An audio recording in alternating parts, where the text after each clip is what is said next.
Joining us now is Okpe with stories trending around the world. Hello, Jinx. Good morning, Dr. Abati. How are you this morning? I'm good. Great. Good morning, Rufai. Good morning, Audrey. How's it going? It's almost Friday, so I'm excited. Yes. Well, we're still missing to do. We'll see how to. Well, next week, I guess. By His grace, yeah. Well, let's begin what's trending with reactions trailing the visit by the presidential candidate of the All Progressives Congress, Asiwaju Bola Ahmed Tinubu, who on Wednesday met with Nigeria's former President Olusegun Obasanjo in Abeokuta, Ogun State. Tinubu was accompanied by the Speaker of the House of Representatives, Femi Kuti, Ogun State Governor Dakpo Abiodun, former interim chairman of the All Progressives Congress, Bisi Akonde, and other dignitaries. The meeting has come as a surprise as both men have been seen as political rivals. Well, in 2019, Tinubu had asked Obasanjo to retire from politics to his farm in Ota, Ogun State, after he alleged that President Muhammadu Buhari was planning to rig the general election that year. Well, many Nigerians have shared mixed reactions and speculations about the meeting's agenda. Let's take some tweets. Well, this is from Richard, who wrote, "After saying all these against Obasanjo, Tinubu shamelessly went to see him to rig elections on his behalf. Well, this is a big lesson to everyone. Be careful what you say about others when you are on top. Time is a big revealer." Ogantas wrote, "He was the one that made the Eleyi. He was the one that lifted the one that lule. So I don't believe that Baba needs any assistance to get to that seat because he's the generally Somo that needs no assistance or consultations before he gets whatever he needs." Officer Shombo wrote, February 2019, Bola Tinubu, "Obasanjo is the greatest election rigger in this country. Let him be put in the dustbin." August 2022, Tinubu visits Obasanjo. So I'm wondering, has Tinubu gone to Abeokuta to put Obasanjo in the dustbin, or is it to learn big-time election rigging from him? Well, let's take that video in 2019 where Tinubu had accused Obasanjo of rigging elections. In year 2003, ask Umoru of blessed memory, Shehu Yadra, what are you going to do with the election in Nigeria? He said, the election that brought me as president of this country is flawed, and I will reform it. Is that not correct? Who conducted that election? Obasanjo is the greatest election rigger in this country. Let him. He's an expired meat. Put him on the shop or dump him in the dustbin. Forget Obasanjo. God bless you. Oh, well, there are a lot of speculations, Dr. Abati, but I mean, this is trending because of this video, and as I said, they are known as political rivals. But I think, it's all politics. At the end of the day, whether you like it or not, these people are still going to come together. Yes, it's all politics, and that's why some commentators say yes. And when you see politicians disagreeing or fighting, don't get involved in their fight. No. Because somewhere down the line, they will come together, they will agree, and, to disagree again. Because what is paramount to every politician is interest. Where interests meet, they come together. So Asiwaju Bola Ahmed Tinubu may have condemned President Obasanjo a few years back. You look at the context. It was in the context of election campaign. And, he was serving his own interests at that time. Now, he's presidential candidate of the All Progressives Congress. And yesterday, he went to Abeokuta to meet President Olusegun Obasanjo, former president of Nigeria, eminent statesman, a major stakeholder in Nigeria, member of the Council of State. And you see politicians, they go around. Only yesterday also, Mr. Peter Obi went to visit Femi Kuti to also go and talk to him. We had Asiwaju Bola Ahmed Tinubu going to Abeokuta. These politicians, they go on the equivalent of political pilgrimages to Mina, where we have two former heads of state, to Abeokuta, where you have former President Olusegun Obasanjo. We do not know the details of what they discussed, but he did not go alone. He went with the Speaker of the House of Reps, Political leaders in Ogun State were also there, led by the governor, Governor Abeokuta, Otunba Gbenga Daniel, former governor of Ogun State, Chief Olusegun Obasanjo, and they had that meeting. Well, at the end, there was no statement. But even if it is just to go and pay homage, to show respect to a former leader of Nigeria, courtesy visit, just whatever. Yes. I think it's good for the optics, whatever they discuss. Oh, you think although I hear that as part of the reactions, that Chief Olabode George had condemned the visit and had been very critical of Asiwaju Bola Ahmed Tinubu. But that's typical, because I saw our friend Femi Kuti reacting to comments by Chief Olabode George. But this is political season. There will be visitations, it doesn't mean anything. Yeah. What matters at the end of the day is whether or not former President Olusegun Obasanjo votes for this person or that person. It doesn't matter. I think it serves his own purpose. He's a statesman, he's an elderly citizen, so he will receive every visitor. And there has been no controversy out of it. We don't know the details. Right. So we can't comment on the details of the meeting. Right. We deal only with the optics. Dr. Abati says that it's good for the optics, but apparently this is the third time he's going to Ogun State since he clenched that ticket. He was in Ogun State where he actually coined that phrase. So this is the third time. Of Ogun State. Exactly. That's where he did that. So this is the third time that he's visiting Ogun State. So it's just, a lot of people are saying, how come it's now he's meeting Obasanjo? No, so let's put it in context. The last time he visited Ogun State, he was stomping, leading up to the party primaries, and he was stomping deliberately against the incumbent vice president. Mm-hmm. All right, and he was stomping on his home turf, political stomp. Let's even dial back to the video.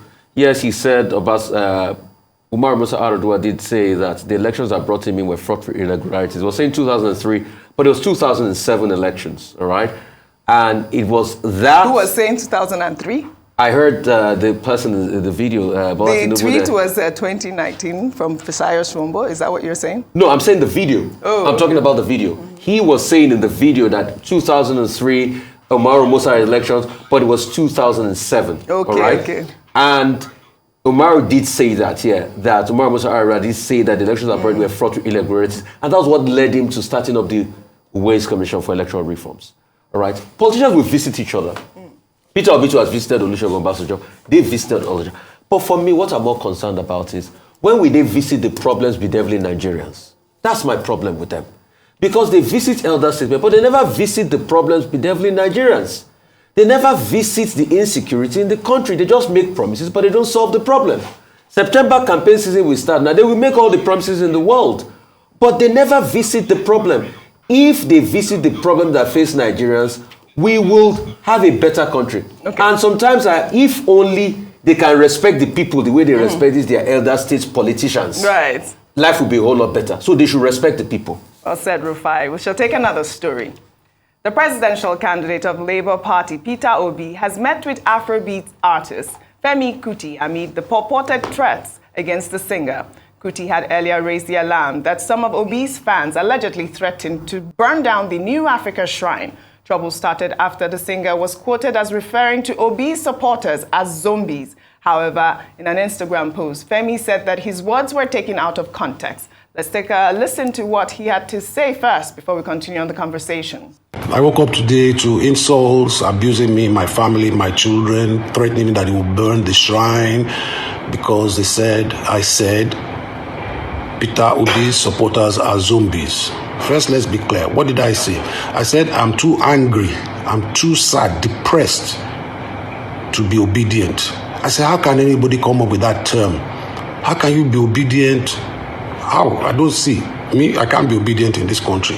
NSAS, killings, my grandmother was killed, my father's house burnt, the oppression of my family, and I'm supposed to be obedient. I said, do you know the meaning of obedient? When they tell you to sit down, you will sit down. Stand up, you will stand up. You're an obedient person. Me, I can't be obedient. I went on to say that Obi himself was friends with Atiku. He became Atiku's vice president. So if he's Atiku's vice president, they are pals. So I can't understand. And if they had won the election, they would be probably kissing, hugging each other now. Is it a lie? Would they not have been doing that? So I don't know what you are saying. Did I call Peter Obi's supporters zombies? That means I will have got on stage and said, "Oh, you Peter Obi supporters, you're all zombies." Did I say that? No. In a now viral video, Peter Obi clarified the nature of his campaign after meeting with Femi Kuti. He assured the singer that his obedient movement will focus its campaign on issues rather than personality attacks. My own dear brother told me because I saw what he tweeted and I said, no. That is not the future the society we want to live. We need campaign based on issues that will affect Nigeria. And that's what I encourage everybody to do. Thank you, sir. Thank you.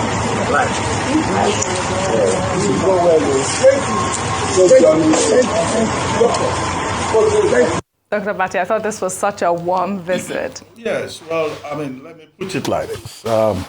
Mr. Peter Obi, presidential candidate of the Labour Party, has proven again that he's a very decent, cultured, civilized man who is committed to the politics of ideas. Yes. And that's the point he was making in that video, that his campaign will be issue-based. Right. And consistently, through his various appearances, he has tried to focus on issues. But he has to worry about this movement that is supporting him. Yes, I was talking about color, momentum, and all of that yesterday. I mean, every politician likes to be loved. Every politician wants to be popular. Every politician wants other people to sell into his ideas, to buy into his ideas. But the major problem that the candidate of the Labour Party has is that he has to work harder to make sure that his campaign is not hijacked by persons who do not share the same values with him, some of them already operating as psychotics on the lunatic fringe, because they go about threatening people, either on social media or physically. Now, Femi Kuti's concern is that people are threatening to attack him. There's also a video that is out there, you know, of a guy playing with a gun saying anybody that opposes Peter Obi, that he will gun the people down. Now, that's not the kind of rhetoric that comes from the candidate himself.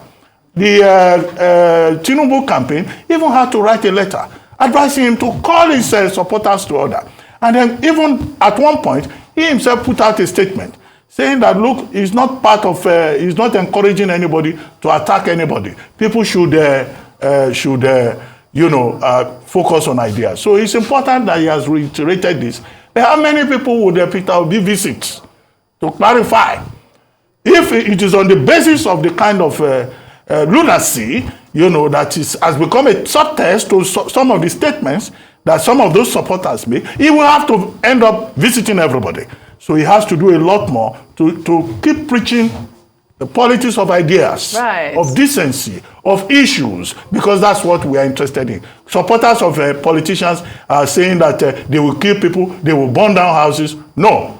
In fact, that in itself will amount to a felony, because the laws of the land do not say you have to force other people to share your views. Let us have a plurality of ideas and let people vote according to their own choice. Let nobody threaten violence. And I hope that this will put the matter with regard to Femi Kuti to rest. Very well said, Dr. Abati. Rufai, you know, if we could, juxtapose those two stories from Tinubu going to meet Obasanjo and now Peter Obi going to meet Femi. But Femi Kuti's statement where he said, don't die in their war, they'll still come together. It's the same rhetoric. And that's true. Please do not die in their war. Push. Politicians will still meet each other when their interests align.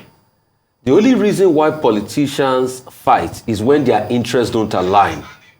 The moment their interests align, they will come together.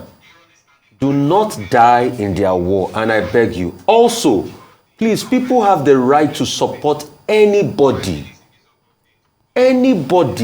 of their choice. That's why we have differences. We don't have a monolithic society where people have to support one candidate. People have a right to support Kwankaso, Peter Obi, Tinubu, Atiku, or anybody. And please respect them. You can disagree with them on issues. Right. On how they are going to tackle unemployment, insecurity, and all of that. But once you start to abuse them for who they support, then you cross the line. And it has to be said. I think it was Gandhi that was speaking that said nobody can say they have the monopoly of the truth. These are politicians. Right. They are vying for the biggest office. They have the right for their supporters. Supporters should argue based on the issues. But once people start to get violent, then it means that there is not substance there. It is only substance we want. Let's keep it clean. Happy argument, happy disagreement. We disagree to agree. Very well. Thank you very much, Ojineka. Thank you both for your great analysis. Thank you very much. Well, that's all I have for you on What's Trending today. I'll see you tomorrow.